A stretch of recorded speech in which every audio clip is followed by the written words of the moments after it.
I'm Kaitlyn, 34, and I never thought I'd be the one to teach my older sister a lesson about family loyalty. 3 days ago, I sat in my car outside Melissa's house, finger hovering over the send button on a text that would change everything. On my phone was proof of her betrayal, a accidentally forwarded voice note where she mocked me mercilessly for offering to help with her down payment. Poor desperate Kaitlyn, always trying to buy her way into our lives.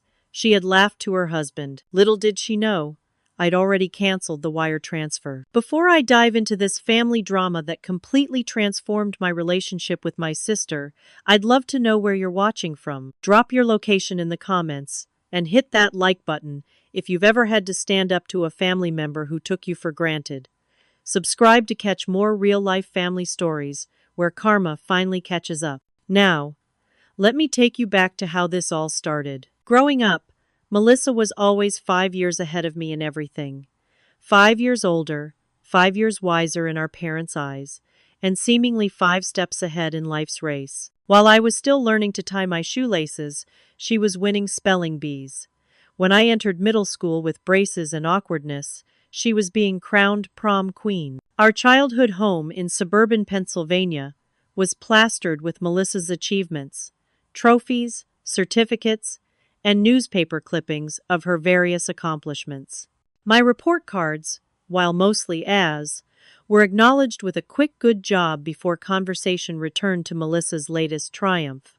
Our parents never explicitly said Melissa was the favorite, but they didn't need to. Mom would drive 2 hours to see Melissa's college dance performances, but would miss my debate competitions because it was too far. Dad would spend weekends helping Melissa practice softball pitches, while telling me to just keep reading when I asked for help with science projects. I wasn't neglected, just secondary, a supporting character in the Melissa show. My bedroom was smaller, my birthday parties less elaborate, my achievements met with, "That's nice," honey rather than the champagne celebrations Melissa received. I learned early to carve my own path, developing a passion for finance and investing while Melissa pursued education and popularity. By the time I graduated college with a finance degree, Melissa had already married Richard, her college sweetheart. Their wedding was a lavish affair that our parents spent nearly $40,000 on, money they'd later tell me they just didn't have when I needed help with graduate school tuition. I served as maid of honor, smiling through the ceremony, while wearing a bridesmaid dress Melissa had chosen specifically because it wouldn't outshine her. It was 3 sizes too large, and a shade of pea green that made me look jaundiced. "You can take it in," she'd said with a casual wave. "I just didn't want anything too flattering on you. No offense." None taken. It was just one more reminder of my place in the family hierarchy. While Melissa and Richard settled into married life, I focused on building my career. I worked 70-hour weeks at an investment firm, living in a tiny studio apartment and saving every penny I could. My parents seemed confused by my dedication, often asking when I would settle down like your sister. They couldn't understand that I was building something for myself, something no one could take away or diminish. At family gatherings, the dynamic never changed. Our maternal grandmother would save the best pieces of pie for Melissa, ask about her life first, and often forget what I did for work, despite my explaining it multiple times. "Something with money," she'd say vaguely when relatives asked, while she could recite Melissa's teaching schedule and students' names from memory. As years passed, I climbed the corporate ladder while living modestly and investing wisely. Melissa and Richard remained teachers with stable but modest incomes. They rented a small house, took budget vacations, and lived paycheck to paycheck. Meanwhile, I had quietly amassed a significant portfolio and eventually became a senior financial advisor at my firm, managing assets for high net worth clients. The shift in our financial positions didn't go unnoticed. Melissa's tone toward me gradually changed, her congratulations for my promotions becoming increasingly strained. "Well, I guess money is important to some people," she'd comment when I mentioned a successful investment. "Richard and I prefer to focus on what really matters: people and relationships." The implication was clear.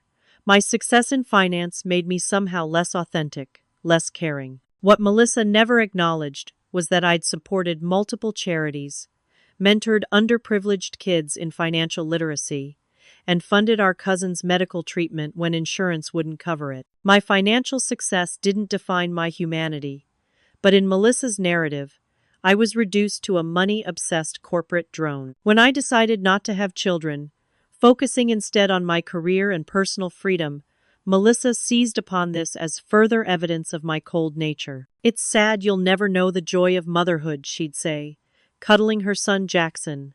"Money can't love you back." She conveniently ignored the fact that I was a devoted aunt who took Jackson for weekends, funded his college savings account, and never missed a school performance.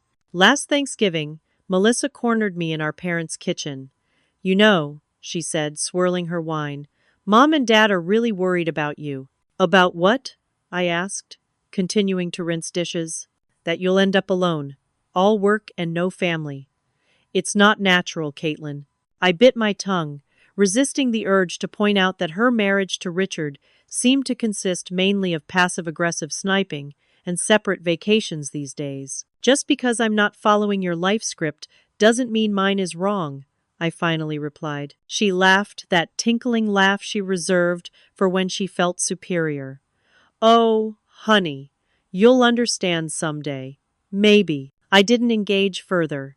Years of therapy had taught me that Melissa's opinion of my life choices didn't need to be my problem. But I continued showing up for family events, continued maintaining the relationship, continued hoping that someday we might connect as equals rather than as the golden child and the afterthought. What I never told Melissa was how many times I'd bailed our parents out financially after they'd drained their savings helping her and Richard through various crises. The time they couldn't make mortgage payments because they'd loaned Melissa money for a new car.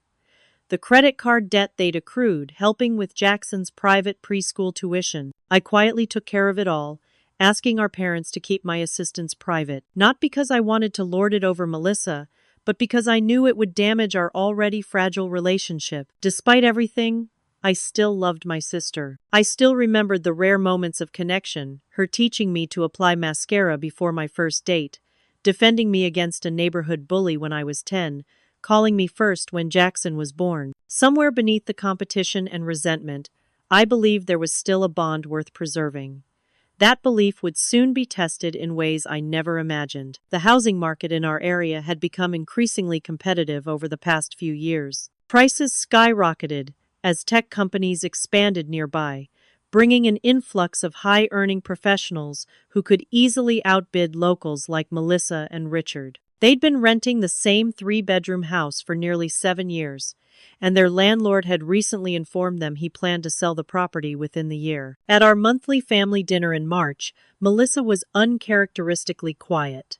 She picked at her food while Richard made strained conversation with our father about baseball. My mother, ever attuned to Melissa's moods, kept asking if everything was all right. "We're fine," Melissa insisted, though her reddened eyes told a different story. After dinner, as I helped clear the dishes, Melissa finally broke down in the kitchen. "We found the perfect house," she whispered, voice catching.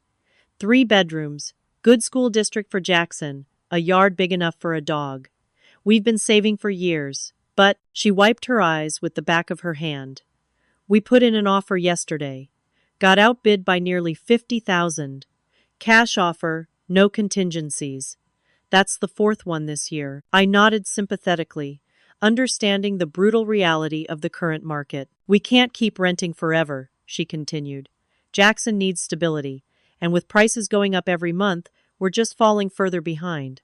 She looked more defeated than I'd ever seen her. "Richard and I are fighting all the time about money.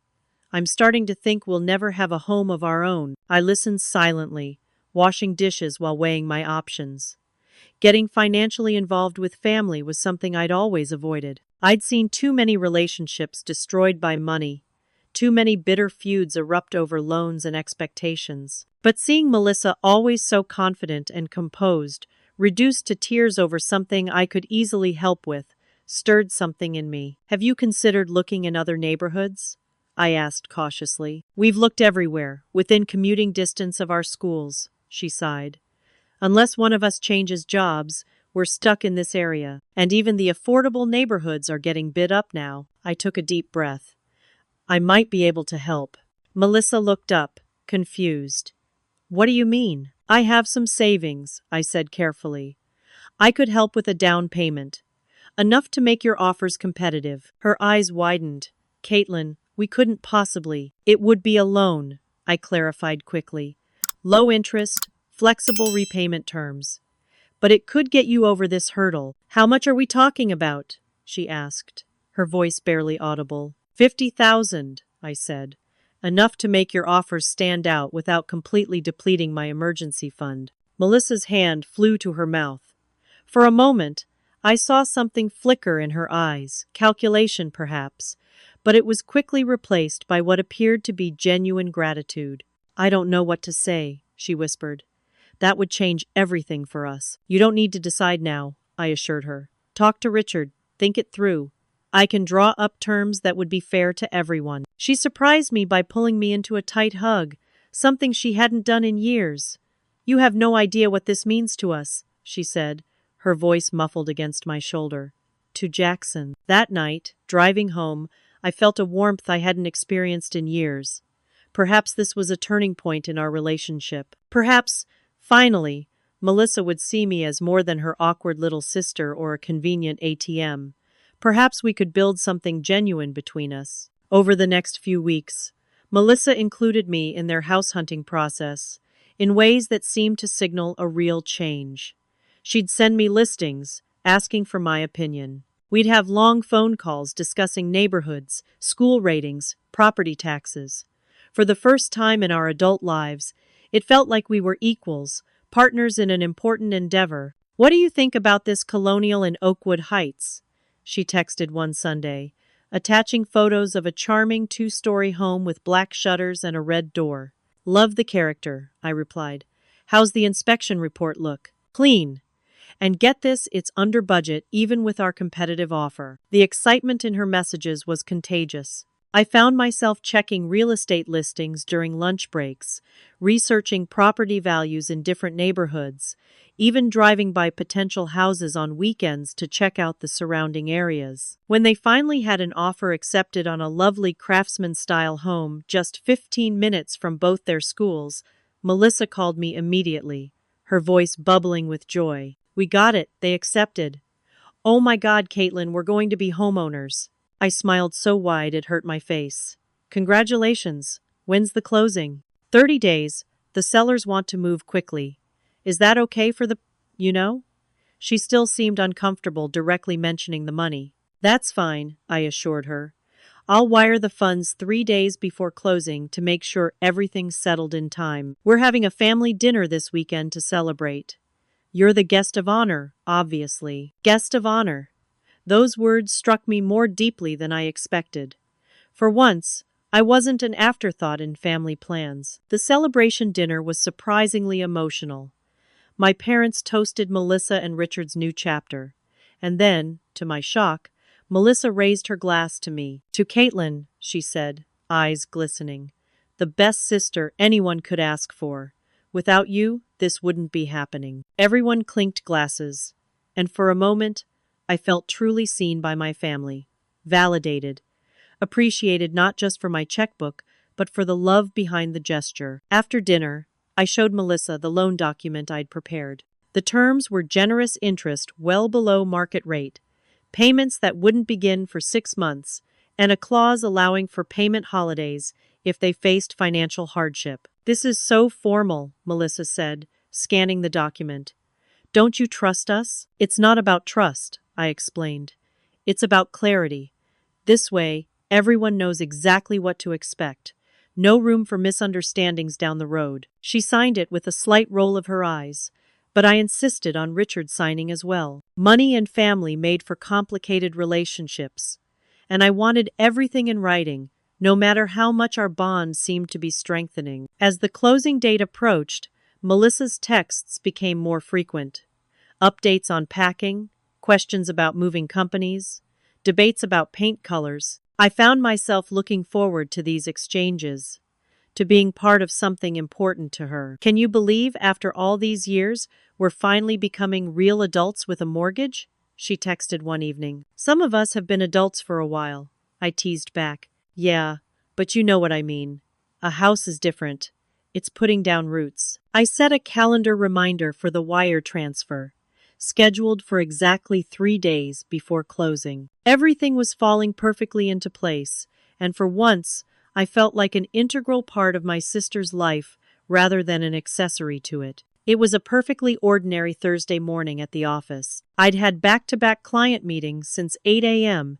and was finally catching up on emails during a brief lunch break when a notification from Melissa popped up on my phone. A voice message. This was unusual. We typically texted rather than using voice messages. Curious, I plugged in my earbuds and hit play. At first, I heard only background noise. Dishes clattering, water running, what sounded like a TV playing faintly in the background. I almost deleted it, assuming it was an accidental recording, when I heard Melissa's voice, crystal clear and unmistakable. "Can't believe she actually fell for it," she was saying, her tone dripping with amusement. "Who fell for what?" Richard's voice, more distant. "Kaitlyn. With this whole 'I'll help you buy a house savior' routine?" Her voice took on a mocking tone. Poor desperate Kaitlyn, always trying to buy her way into our lives. I froze, my sandwich halfway to my mouth, as the recording continued. "I mean, did you see her face at dinner? Like she'd finally been invited to sit at the cool kids' table." Melissa laughed, a sharp sound I'd never heard from her before, as if 50 grand makes her some kind of savior. "Well, we do need the money, babe." Richard's voice sounded uncomfortable, but he didn't defend me. "Obviously, we need the money," Melissa snapped, "and we'll take it.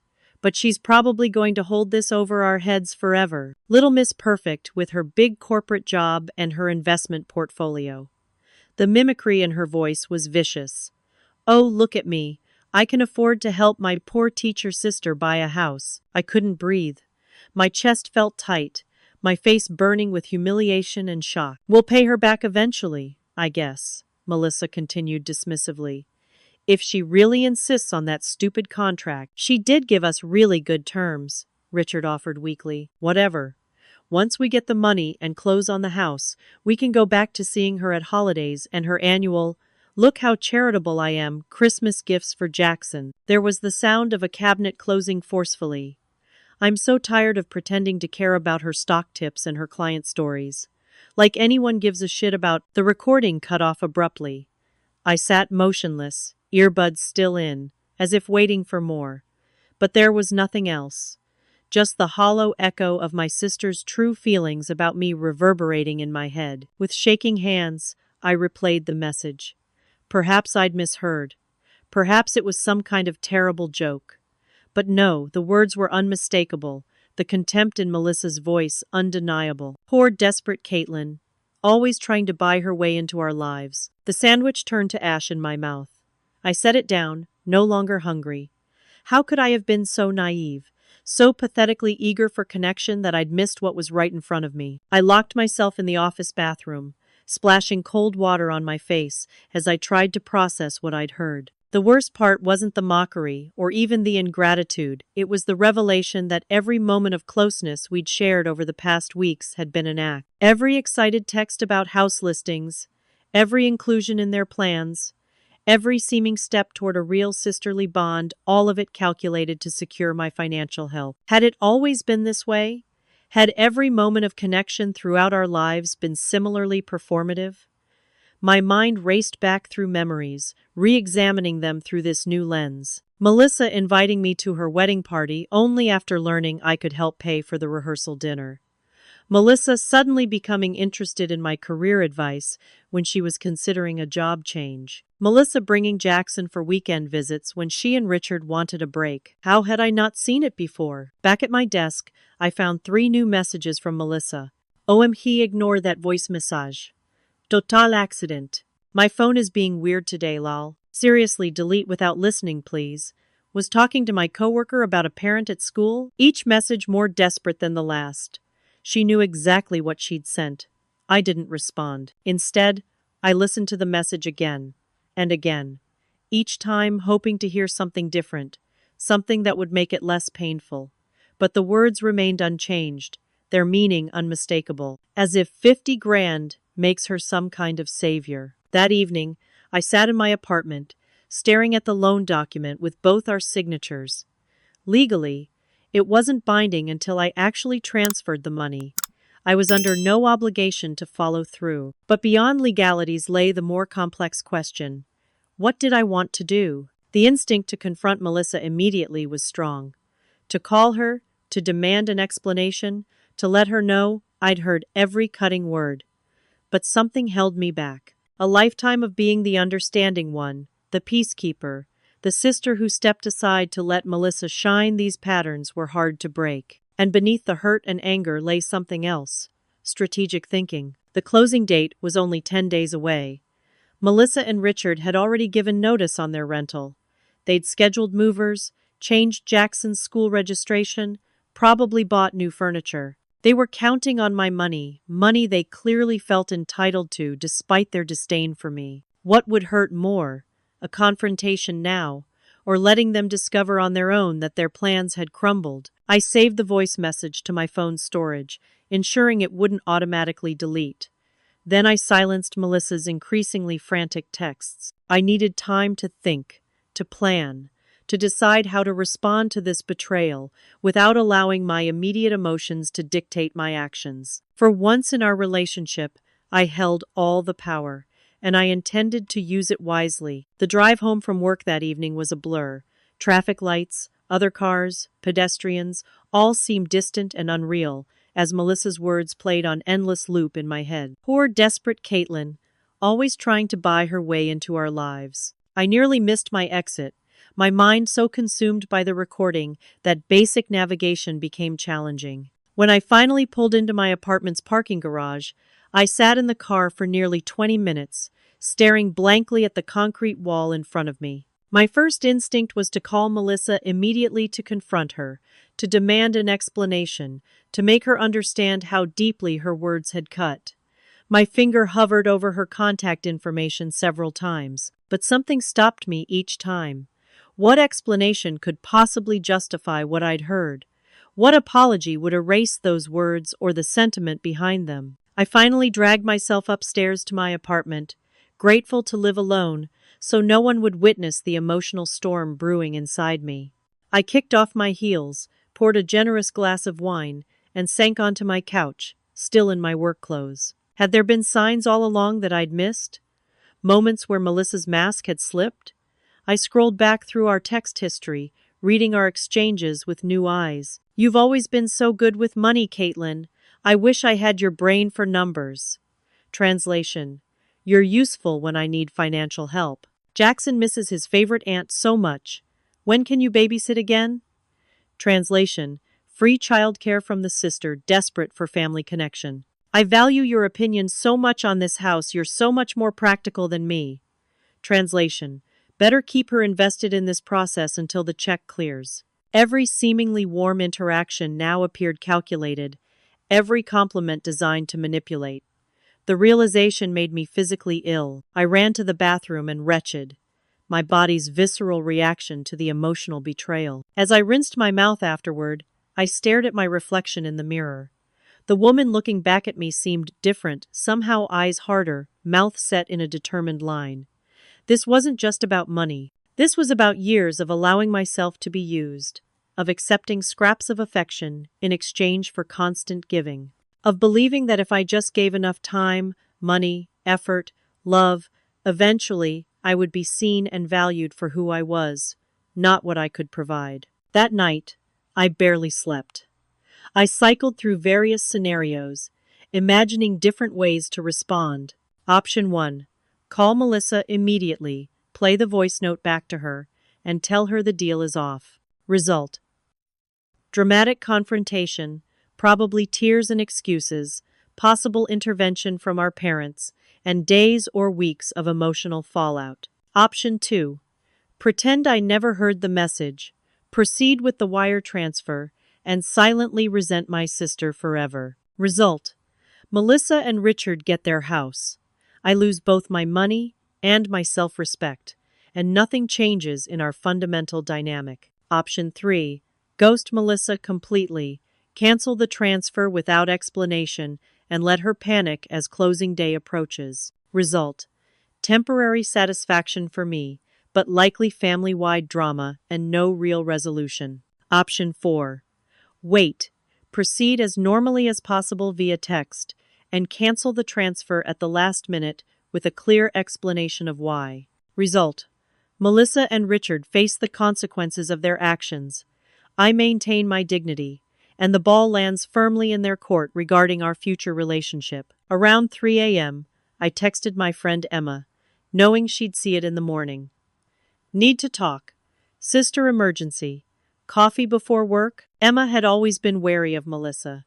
She treats you like an ATM with legs, she'd said once after witnessing Melissa guilt me into paying for an expensive dinner for the entire family. I'd defended my sister then.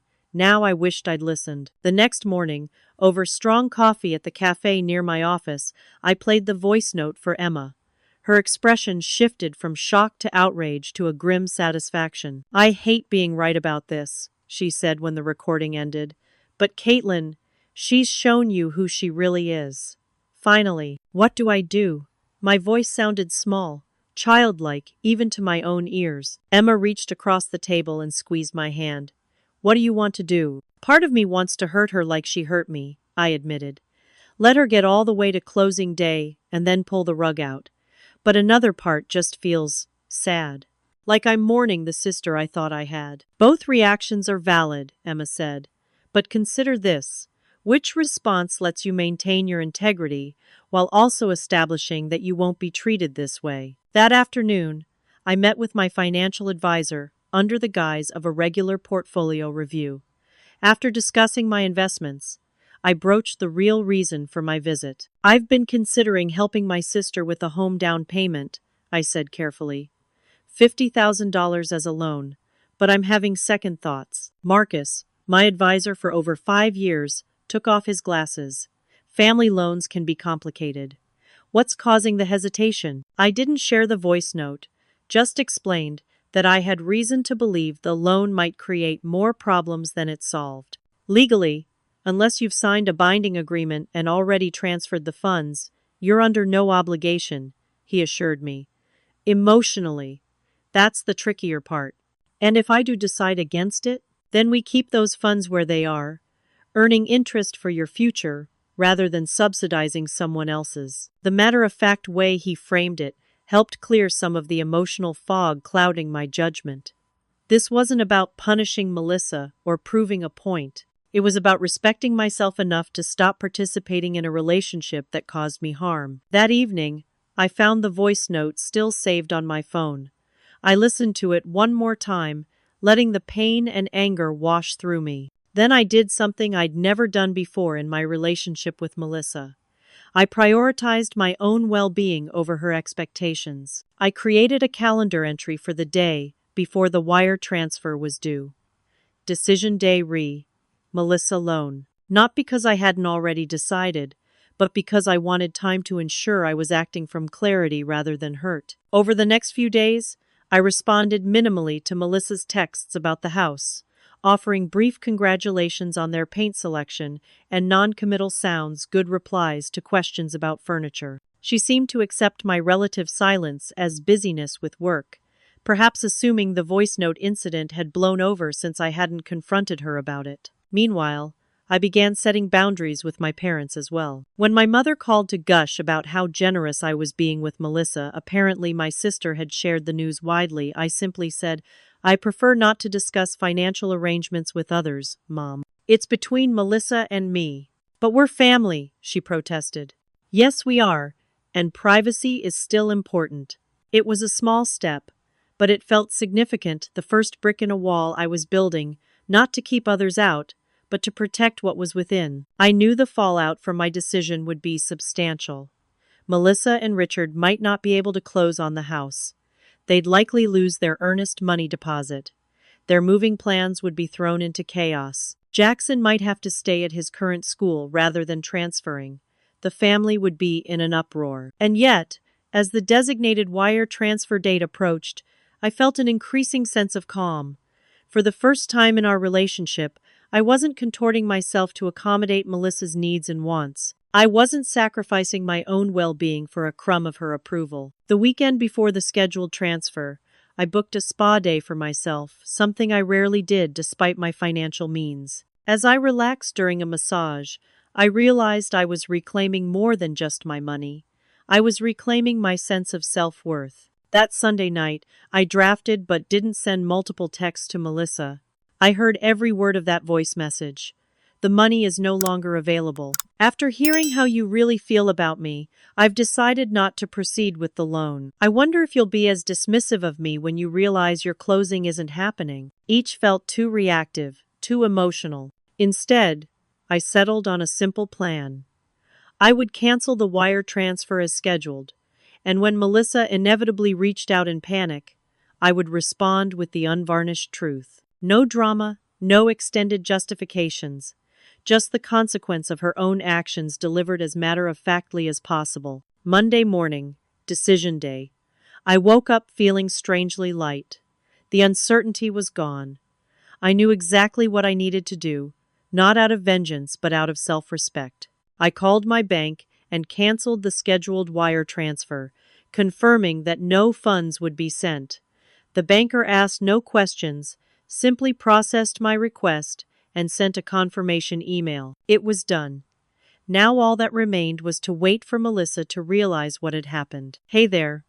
I know this is a really intense moment in the story, and I'm wondering if anyone else has had to make a tough decision like this with family. Sometimes standing up for yourself is the hardest thing, especially with people you've spent your whole life trying to please.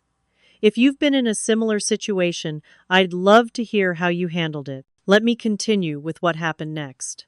For the next few days, I maintained radio silence with Melissa while continuing to prepare for the inevitable confrontation. Outwardly, nothing had changed. I went to work, met friends for dinner, attended my weekly yoga class.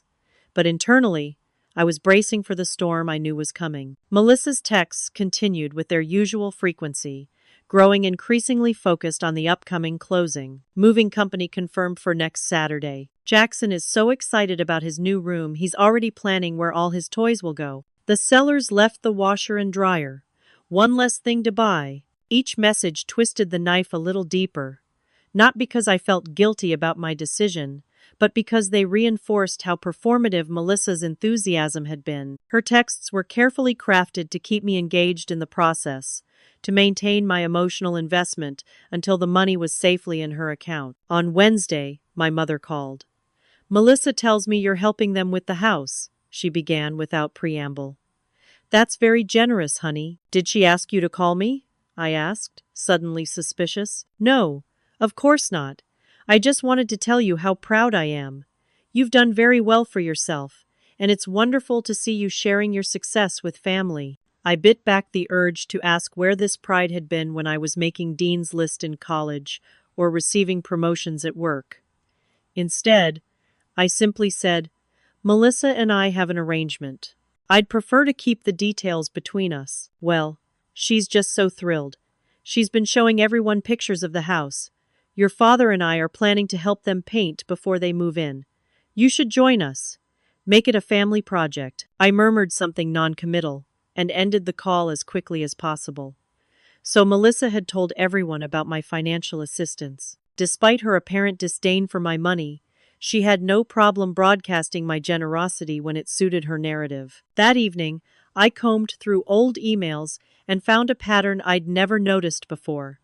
Melissa's increased communication with me often coincided with financial needs. The sudden interest in my work before asking for help with their taxes.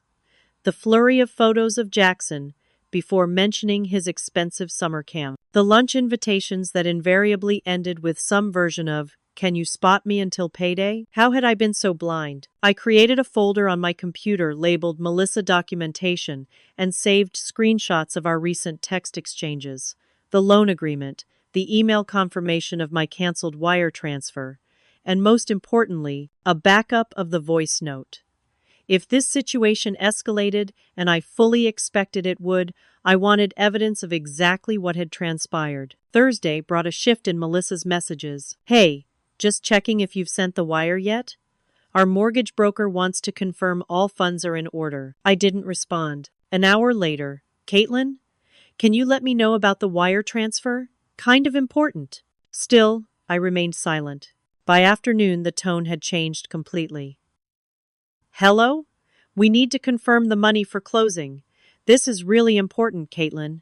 I turned off notifications from Melissa, focusing instead on preparing myself emotionally for what was to come.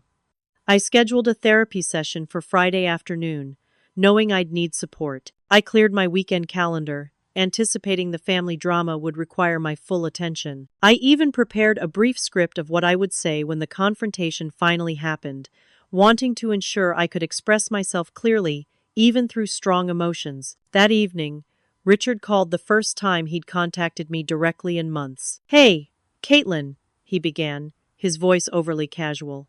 "Melissa's been trying to reach you about the wire transfer. Our broker needs to confirm all funds are available before tomorrow." "I'm aware," I replied, keeping my voice neutral. A pause. "So, have you sent it? We just need to let them know. I'll be in touch with Melissa about that." Another, longer pause. "Is everything okay? You sound different." "Everything is fine, Richard. I'll communicate directly with Melissa about the funds." "Okay, but the closing is Monday, and they need to verify." "I understand the timeline. I'll handle it." After we hung up, I felt a strange sense of power. Not the vindictive kind, but the quiet strength that comes from standing firm in your own truth. For once, I wasn't scrambling to accommodate, to smooth things over, to be the reliable safety net for everyone else's poor planning. Friday morning, the mortgage broker himself called me, having gotten my number from Melissa. "Miss Harper? This is Trevor Walsh from Premier Mortgage. I'm calling about the gift funds for Melissa and Richard Thompson's home purchase." "It's not a gift," I corrected immediately. "It was intended to be a loan with formal repayment terms." "Ah, I see." He sounded confused. "Well, in any case, we need to confirm the funds have been transferred to their account for closing on Monday." "Mr. Walsh, I understand your position, but I won't be discussing my personal financial arrangements with you. Melissa is aware of the situation." "Miss Harper, without these funds verified today, your sister and her husband won't be able to close on the property." "I understand. Thank you for calling." As I hung up, my phone immediately lit up with a call from Melissa. I let it go to voicemail, then another, and another. Text messages began flooding in. "Call me right now. What did you say to the mortgage broker? Are you trying to ruin everything?" Finally, I texted back a single sentence. "Check your sent voice messages from 2 weeks ago." Then I silenced my phone completely and headed into a client meeting, knowing that by the time I emerged, my relationship with my sister would be forever changed. When I checked my phone 2 hours later, I had 17 missed calls, 10 from Melissa, 4 from Richard, 2 from my mother, and 1 from my father. My voicemail was full, and I had over 30 text messages. I listened to Melissa's voicemails first, tracking the evolution from confusion to realization to panic to rage. "What voice message? What are you talking about? Kaitlyn, call me back immediately. This isn't funny." "Oh my God. That wasn't. You weren't supposed to hear that." It wasn't what it sounded like. I was just venting. Everyone vents. "Call me back. We need to talk about this right now. You cannot do this to us. Do you understand what will happen if we don't have that money? We'll lose the house, our deposit, everything." "I'm sorry, okay? I'm sorry." "Is that what you want to hear? Now please call me." Richard's messages were slightly more measured but equally desperate. "Kaitlyn, I know you're upset, and you have every right to be. But please don't punish Jackson because of this. He's so excited about his new room." My parents' messages were predictably one-sided. "Kaitlyn, whatever is going on between you and your sister, you need to fix it immediately. She's absolutely distraught. This family helps each other. Period. If you promised money, you need to follow through." I took a deep breath and composed a text to send to the family group chat my mother had apparently created for this crisis. I heard Melissa's true feelings about me in an accidentally sent voice message. "I have decided not to proceed with the loan based on what I learned. This is a matter between Melissa and me. I will not be discussing it further today." Then I turned my phone off completely and headed to my therapy appointment, knowing that by the time I returned home, the situation would have escalated further. My therapist, Dr. Chen, had helped me work through my family dynamics for years. When I played the voice note for her, she didn't seem surprised. "This confirms patterns we've discussed before," she said gently. "How are you feeling about your decision?" "Conflicted," I admitted. "Part of me feels guilty for potentially upending their lives, especially Jackson's. But another part feels liberated.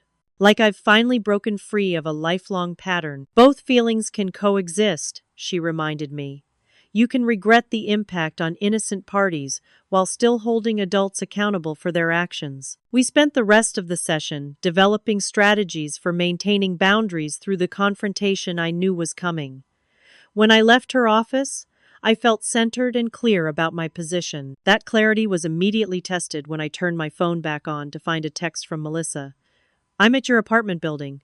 Buzz me up or come down. We need to talk face to face." The moment of reckoning had arrived sooner than I expected. Monday morning wire transfer day dawned bright and clear. A mockingly beautiful spring day for such an ugly situation. I'd spent the weekend avoiding direct confrontation, refusing to buzz Melissa into my building Friday night. She eventually left after 45 minutes of texting and calling, and declining my parents' demand for a family meeting on Sunday. Instead, I'd stayed home, ordered takeout, watched mindless television, and prepared myself mentally for today. The due date. The day the consequences of my decision would become real for Melissa and Richard. At 9 a.m., right on schedule, my phone pinged with a text from Melissa. "Just checking that you're sending the wire today? Closing is tomorrow morning at 10. Our broker needs confirmation by 3 p.m. today." Her message was surprisingly normal, as if the dozens of increasingly frantic and angry texts from the weekend had never happened. As if she'd convinced herself that I would ultimately cave, that I couldn't possibly follow through on withholding the money. I didn't respond immediately. Instead, I called my bank as planned and formally canceled the scheduled wire transfer, receiving an email confirmation that no funds would be sent. Only then did I reply to Melissa, "The wire transfer has been canceled.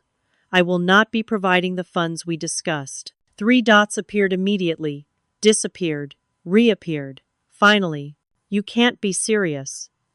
"This isn't funny, Kaitlyn," I responded with calm precision. "Check your sent voice messages from 2 weeks ago." A pause then. "That was just venting. Everyone says things they don't mean sometimes. The things we say when we think no one is listening are usually the most honest. I heard how you really feel about me and my desperate attempts to buy my way into your life. It was one moment of frustration.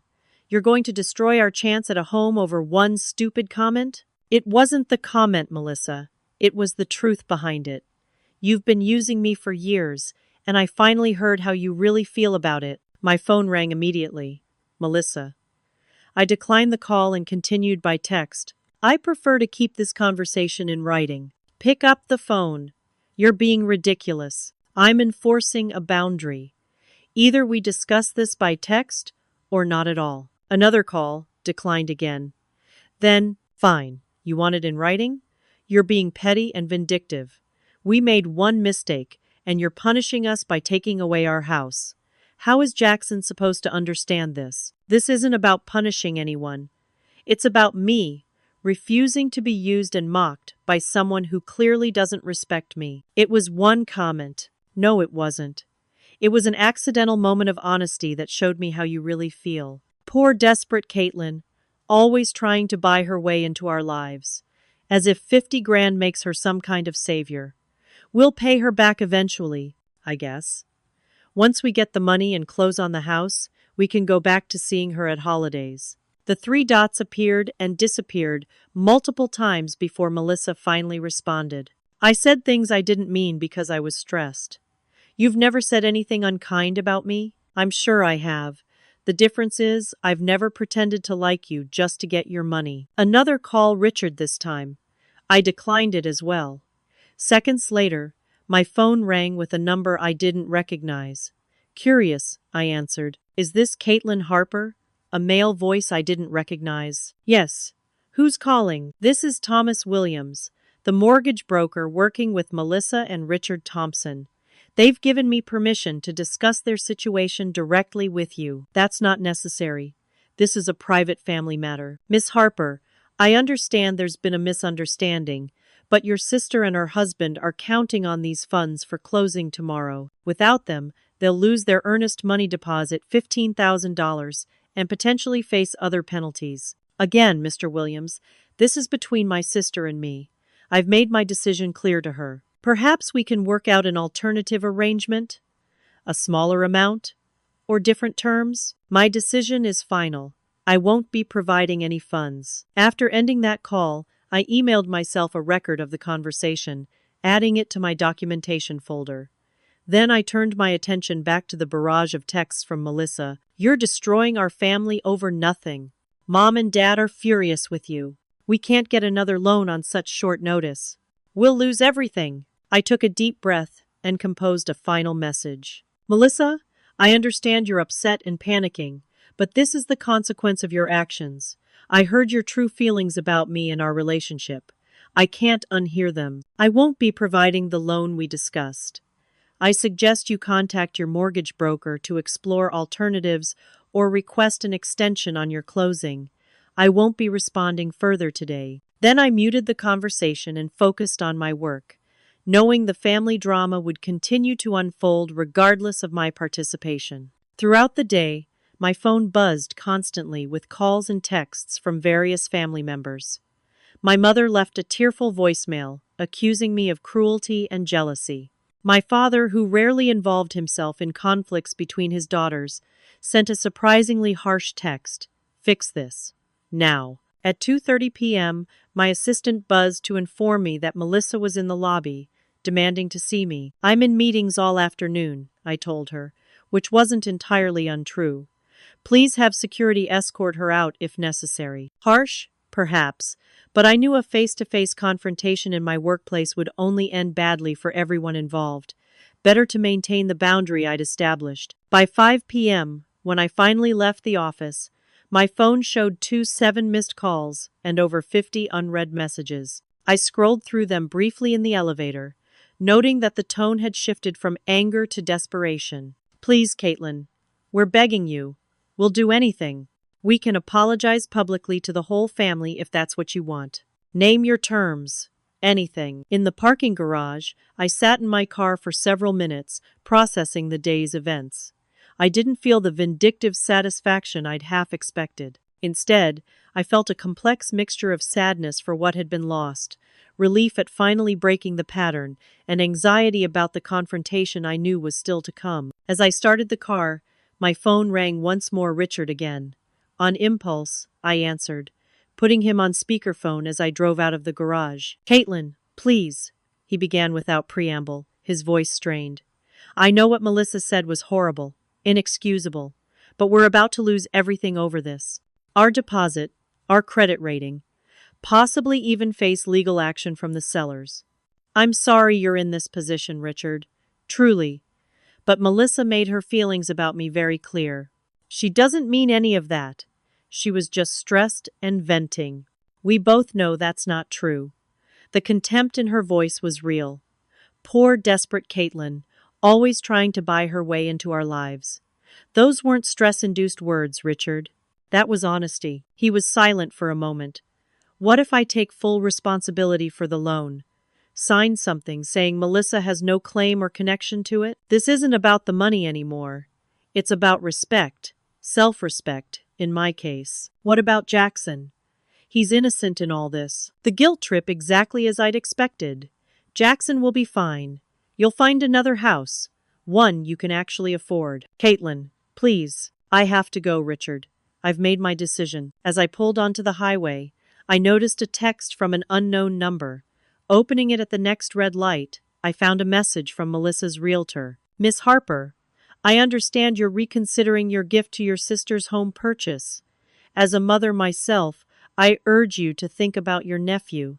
This home means everything to him. Please reconsider. The manipulation was becoming increasingly desperate. They were now recruiting everyone remotely connected to the transaction to pressure me. I deleted the message without responding and continued my drive home, steeling myself for what I knew would be waiting for me. Sure enough, As I pulled into my apartment complex, I saw Melissa's car parked near the entrance.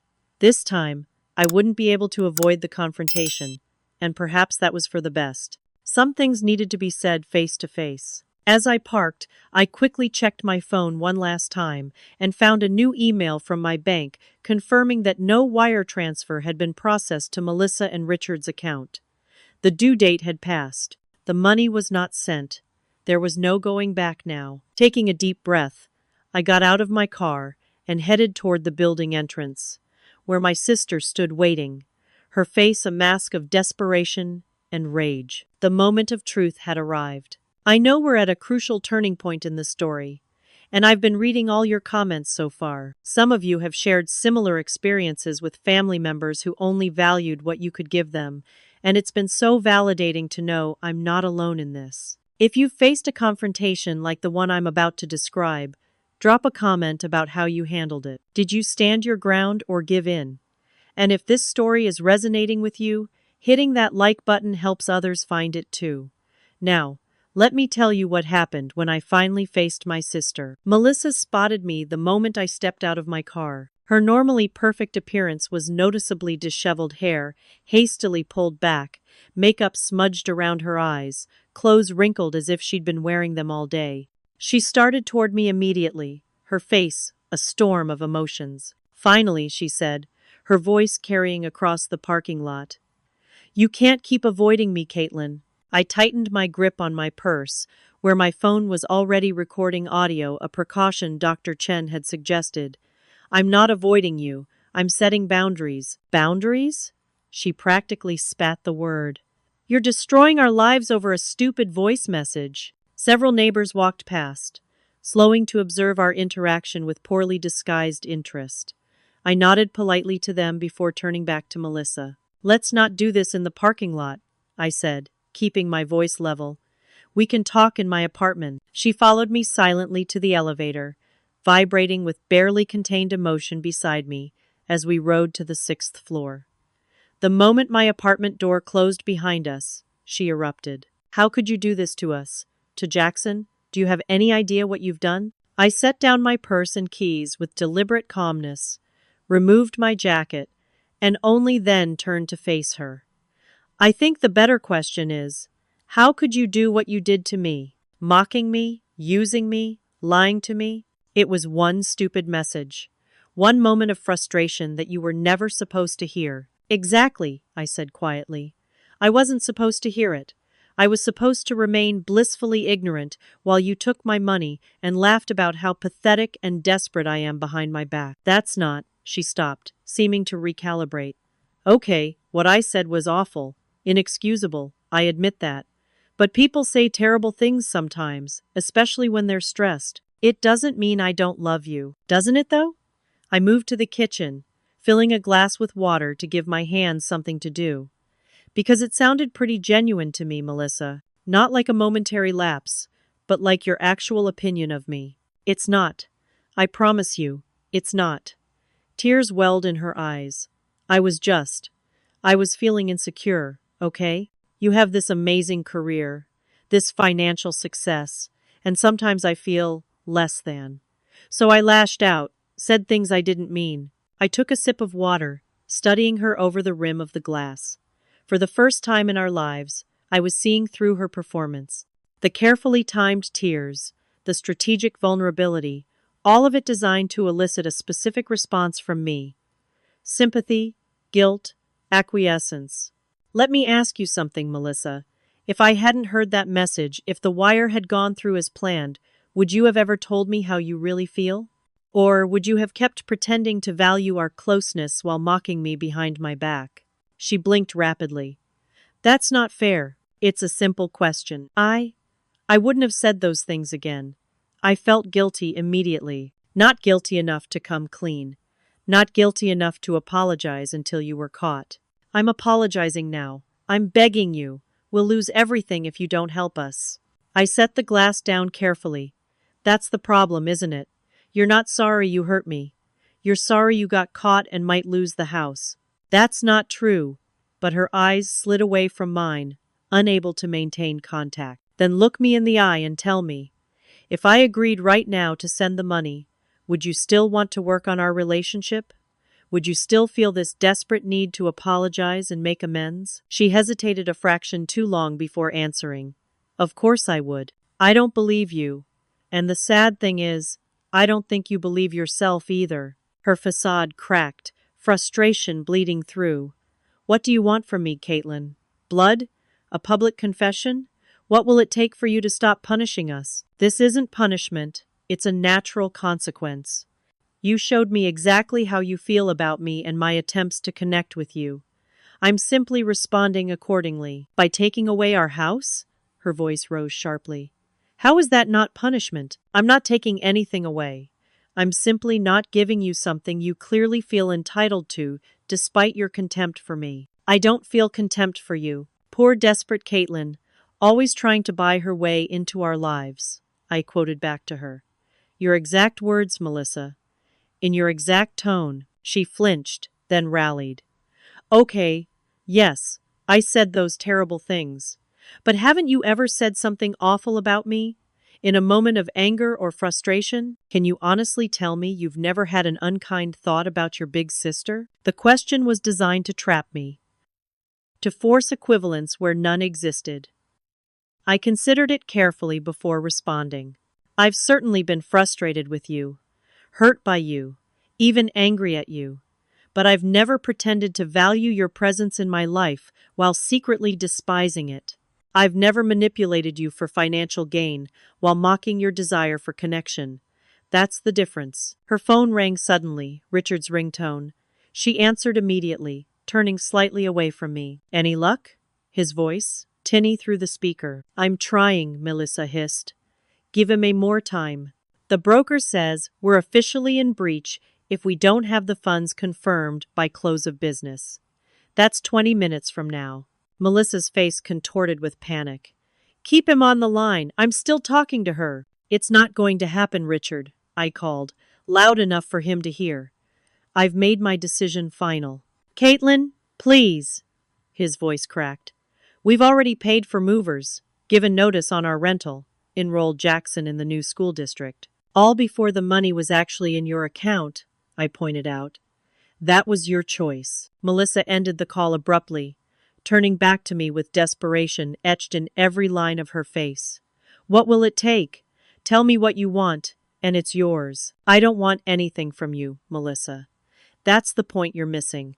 I'm not withholding the money as a negotiating tactic. I'm declining to provide it at all, because I've seen how you truly feel about me. People change. Opinions change. I was wrong, and I'm sorry. I believe you're sorry about the consequences, not about the sentiment. She stared at me, momentarily speechless, before her expression shifted to something harder, colder. You know what? Fine. You've always been jealous of me. Always. Mom and Dad's attention. Friends, my marriage. Jackson, you've resented me for having the things you couldn't manage to get for yourself. So now you finally have power over me. And you're loving every second of it, aren't you? The accusation was so wildly disconnected from reality that I almost laughed. Is that really what you think this is about? Jealousy? What else? You've had this chip on your shoulder our entire lives. Poor Kaitlyn, always in Big Sister's shadow. Well, congratulations, you've finally found a way to hurt me back. I hope it feels good. In that moment, I saw with perfect clarity how thoroughly Melissa had constructed a narrative where she was the perpetual heroine and I the bitter supporting character. Nothing I said would penetrate that story. No evidence would convince her that this wasn't about jealousy or vengeance, but about self-respect and boundaries. I think you should leave, I said quietly. That's it? You're just going to let us lose everything? You haven't lost everything, Melissa. You've lost a house you couldn't afford without my help. There's a difference. Our deposit is a consequence of your actions, not mine. You chose to mock and use me. You chose to build your plans on money you hadn't yet received. You chose to show me exactly how you feel about me. I'm simply choosing not to ignore what I now know. She stared at me, tears streaming down her face. I couldn't tell how many were genuine and how many were tactical, and I realized it didn't matter anymore. What mattered was that I was standing firm in my truth for perhaps the first time in our relationship. "Mom and Dad will never forgive you for this," she said finally, reaching for her last weapon. "You'll be cut off from the entire family. If the entire family believes I'm obligated to provide financial support to someone who openly mocks and disrespects me, then perhaps that distance is necessary." She shook her head slowly. "I don't even recognize you anymore." "No," I agreed, "because for the first time, I'm not playing the role you assigned me. I'm not being the insecure little sister desperate for your approval. I'm being a woman who respects herself enough to walk away from people who don't value her." Melissa gathered her purse and keys, her movements stiff with anger. At the door, she paused for one final attempt. "Jackson was so excited about his new room," she said, voice breaking. "He'd already picked out the paint colors, blue with silver stars on the ceiling. Like the night sky." The image tugged at my heart, my nephew's innocent excitement, now collateral damage in this adult conflict. But I knew emotional manipulation when I saw it. "Jackson will be fine. Children are resilient. And he's lucky to have parents who love him, a roof over his head, and food on the table. Many kids have far less." With a final, venomous glare, Melissa yanked open the door. "This isn't over." "Yes," I said softly. "It is." The door slammed behind her with such force that the framed photos on my entryway wall rattled. I stood motionless in the sudden silence, feeling a complex mixture of emotions wash through me. Sadness for what had been lost, relief at finally breaking free of a lifelong pattern of manipulation, anxiety about the family fallout sure to come. But beneath it all was something new and unfamiliar, a sense of peace, of rightness. For the first time in my life, I had honored my own worth rather than sacrificing it on the altar of Melissa's approval. I sank onto my couch, suddenly exhausted by the confrontation. My phone buzzed with texts from my mother. "How could you do this to your sister? This family helps each other. Call me immediately." I silenced the notifications, knowing the family drama would continue to unfold regardless of my participation. For tonight, at least, I had said everything that needed saying. The rest, the ramifications, the family fallout, the restructuring of relationships would come in its own time. For now, I had stood my ground, and that, I realized, was enough. 6 months passed before I spoke to Melissa again. The immediate aftermath of the canceled wire transfer was exactly as chaotic as I'd anticipated. Melissa and Richard lost their earnest money deposit, $15,000 they couldn't afford to lose. The sellers, frustrated by the failed closing, threatened legal action but ultimately accepted a settlement and put the house back on the market. Melissa and Richard were forced to scramble for a new rental when their landlord had already signed new tenants for their current home. They ended up in a smaller apartment across town, disrupting Jackson's school situation and adding a longer commute to their daily routines. The family fallout was equally predictable. My mother called daily for weeks, cycling through guilt trips, angry accusations, and tearful pleas. My father, usually content to remain on the sidelines of family drama, sent a single text, "Your mother is distraught. Fix this." When I didn't immediately comply, he too stopped speaking to me. For the first time in my life, I found myself effectively excommunicated from my family.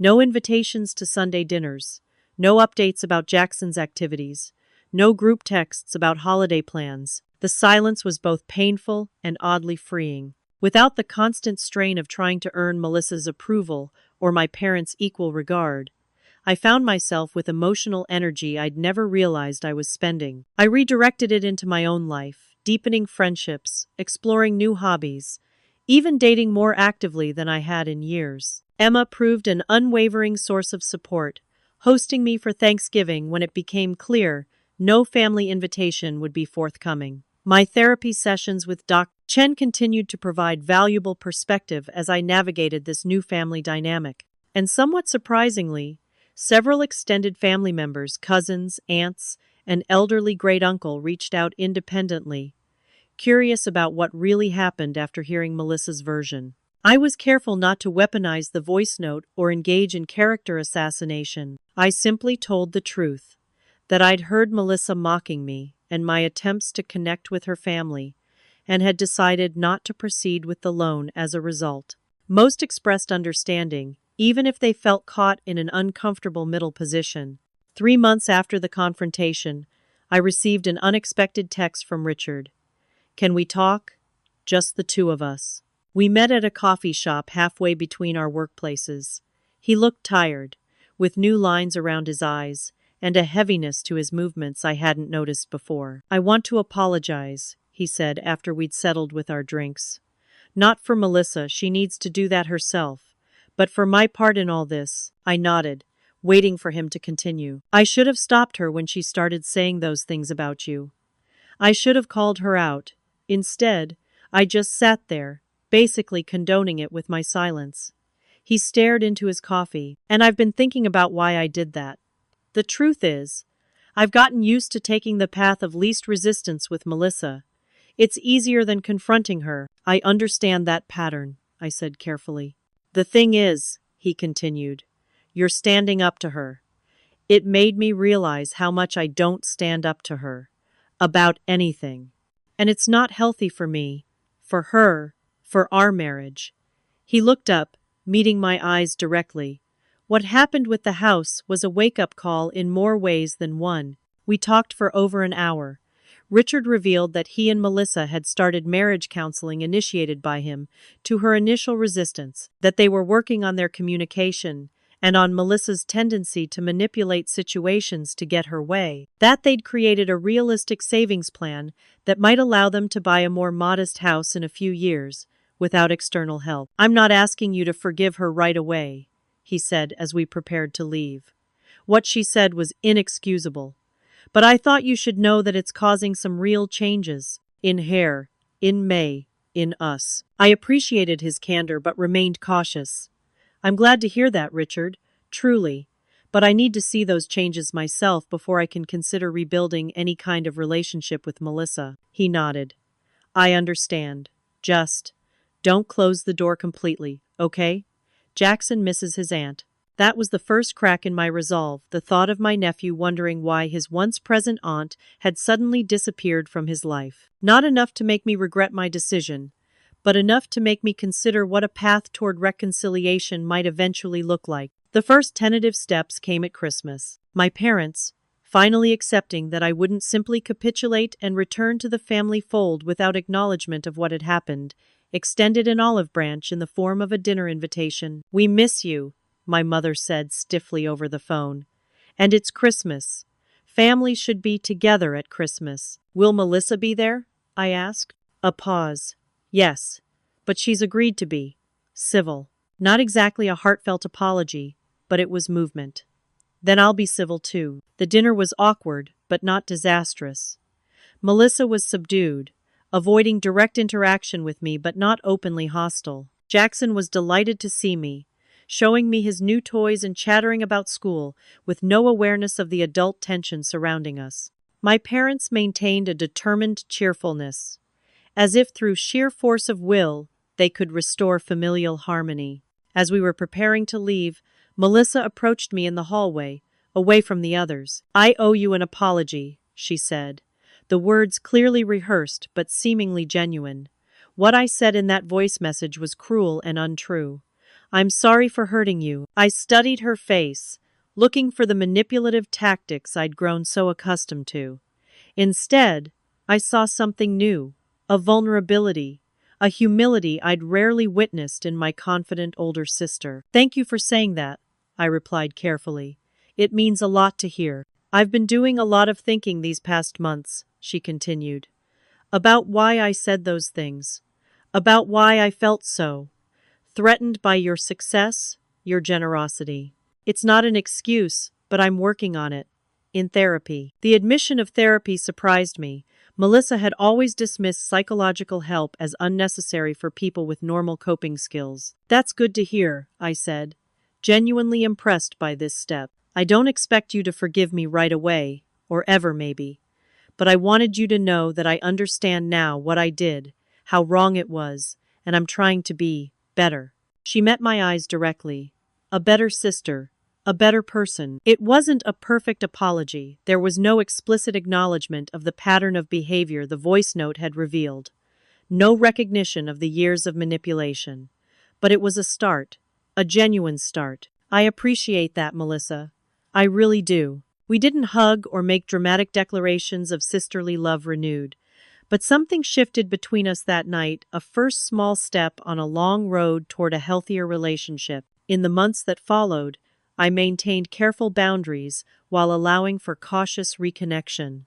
I had Sunday dinner with my parents every other week. I took Jackson for occasional outings, trips to the zoo, movies, ice cream sometimes with Melissa and Richard, sometimes just the two of us. I sent birthday cards, showed up for family events, engaged in light text conversations. What I didn't do was offer financial help, despite obvious hints from my mother that Melissa and Richard were still struggling. That boundary remained firm, and somewhat to my surprise, Melissa respected it. No direct requests came, no manipulation, no guilt trips. Whether from genuine growth or simply the knowledge that such tactics wouldn't work anymore, she maintained the new status quo. As for me, I used some of the money I hadn't given to Melissa to fulfill a lifelong dream, a solo trip to New Zealand, hiking mountains and kayaking fjords and discovering a strength and independence I'd always possessed but never fully embraced. I returned with hundreds of photographs, aching muscles, and a profound sense of peace. The voice message remained saved on my phone, not as ammunition, but as a reminder. A reminder of the value of self-respect, of healthy boundaries, of the difference between genuine connection and manipulative entanglement. I rarely listened to it anymore, but knowing it was there kept me grounded in my truth when old family patterns threatened to resurface. 6 months after the confrontation, Melissa texted me an invitation. Dinner at our place next Saturday? Just us, Richard and Jackson. Nothing fancy. If you want to. The tentative tone, so unlike her usual confident directives, told me more about her continued efforts to change than any formal apology could have. I accepted. The evening wasn't magical or transformative. The apartment was small and clearly a step down from their previous rental. The conversation sometimes lulled into awkward silences. Jackson dominated much of the interaction, showing me his room and his projects with the unfiltered enthusiasm of childhood. But there were moments, brief, genuine moments of real connection. Melissa asking about my work with actual interest, rather than competitive comparison. Richard sharing their modest new financial planning strategy without hints for assistance. A flash of the old sisterly chemistry when we both made the same joke simultaneously, triggering surprised laughter. As I drove home afterward, I reflected on the complex journey we'd taken. The relationship Melissa and I now had was still fragile, still healing, but it was built on something our previous connection had lacked: honesty. Without the patterns of manipulation and resentment, without my desperate attempts to buy affection or her skilled exploitation of that desire, we were slowly discovering who we might be to each other as authentic adults. Would we ever be as close as I'd once wished? Probably not. Some wounds leave permanent scars. Some trust, once broken, can never be fully restored. But we were building something new from the ashes of what had been destroyed, something imperfect but real. That voice note had shattered the illusion of our relationship, forcing us both to confront uncomfortable truths. For Melissa, the truth that she had been using and resenting me simultaneously. For me, the truth that I had been enabling that dynamic through my own desperate need for approval and connection. In the end, the most valuable thing I'd gained wasn't freedom from financial obligation or even the hard-won respect from my family. It was the knowledge that I could stand firm in my own worth, that I could survive rejection and disapproval, that I could demand authenticity in my relationships without apology. Blood creates obligation, but respect creates relationships. I had finally learned the difference, and in doing so, had opened the door to the possibility of both. If you've ever had to make a difficult decision with family that changed your relationship forever, I'd love to hear about it in the comments. Was it worth it? Did things eventually heal? Or are you still dealing with the aftermath? This journey taught me that sometimes the hardest choices lead to the healthiest outcomes, even when they hurt initially. If my story resonated with you, please hit that like button and subscribe for more real-life family experiences. Thank you for listening to my story, and I hope it helps anyone facing similar challenges to find the courage to value themselves, even when it's difficult. Sometimes the most loving thing we can do for ourselves and ultimately for others is to stand firmly in our truth.